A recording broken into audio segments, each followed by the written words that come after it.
其實好多人都有一個疑問啦，話點解一定要嚟買呢一個山海棠嘅蛹蟲草先話對身體咧會特別好呢？其實咧唔係話山海棠嘅蛹蟲草對身體特別好，而係因為山海棠嘅蛹蟲草咧有好豐富嘅孢子粉，孢子粉對於我哋嘅身體係特別好嘅。點解呢？因為孢子粉入邊咧，佢富含嘅蟲草素咧係成個蛹蟲草入邊最高嘅。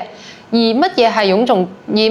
係蟲草素咧？大家平時咧會去買一啲冬蟲夏草啊，譬如話我個肺唔舒服，或者係我最近我嘅喉嚨唔舒服，或者係我最近我個心腦血管唔舒服啦，大家都會去買嗰啲冬蟲夏草去食。為咗乜嘢咧？就係為咗入邊起效嘅嗰樣嘢，就叫做蟲草素啦。而我哋嘅蟲草花咧，佢喺我哋嘅一個牛奶大米飯嘅培植之後咧，佢會喺我哋嘅蟲草花嘅頂部咧生出非常多嘅呢一個孢子粉。而經過研究咧，我哋經過一啲第三方嘅公司嘅檢測咧，目前我哋山海棠嘅一個蛹蟲草，佢產生嘅呢一個孢子粉咧，係可以達到普通野生冬蟲夏草嘅60到80倍。而且咧，佢係我哋用牛奶大米飯基底去種植嘅，亦即係已經係我哋人類食緊嘅食品嘅原材料去種植嘅。所以咧，佢產生出嚟、轉化出嚟嘅蟲草素咧，其實係能夠更加好咁樣俾我哋人體去吸收嘅。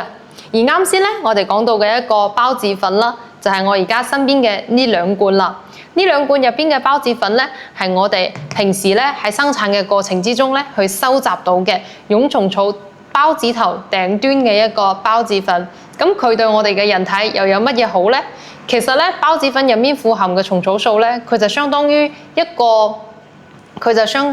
其實我哋孢子粉入邊嘅蟲草素咧，佢同我哋布洛芬嘅效果咧係非常相似嘅。佢嘅運作原理咧，同樣係進入到我哋嘅身體之後咧，去尋找我哋嘅身體入面每一個佢認為有問題嘅地方。所以咧，大家會唔會話